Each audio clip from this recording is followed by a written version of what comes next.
శకునములు చూసేదాన్ని, సోద చెప్పే విషయాలను, వాటి కంట్రోల్లో మీరు లేరురా నాయన అని చెప్తున్నాడు ఆయన.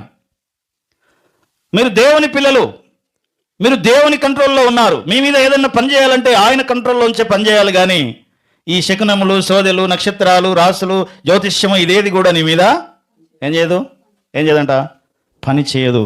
వాటి కంట్రోల్లోనికి నువ్వు వెళ్ళొద్దు. మనకు ఎక్కడో ఏదో ఒక మూల వాటి మీద నమ్మకాలు ఉంటవి. ఆ నమ్మకం ఏం చేస్తుందంటే నిన్ను దేవుణ్ణి నమ్మకుండా, దేవుని మీద విశ్వాసం ఉంచకుండా నిన్ను అది కంట్రోల్ చేస్తూ ఉంటుంది అన్నమాట. హల్లెలూయా. అందుకని దేవుడు అంటున్నాడు ఏమని, నీవు స్వాధీనపరచుకున్న పోవు జనములు మేఘ శకునములను చెప్పువారి మాటను, సోదెగాండ్ర మాటను విందురు.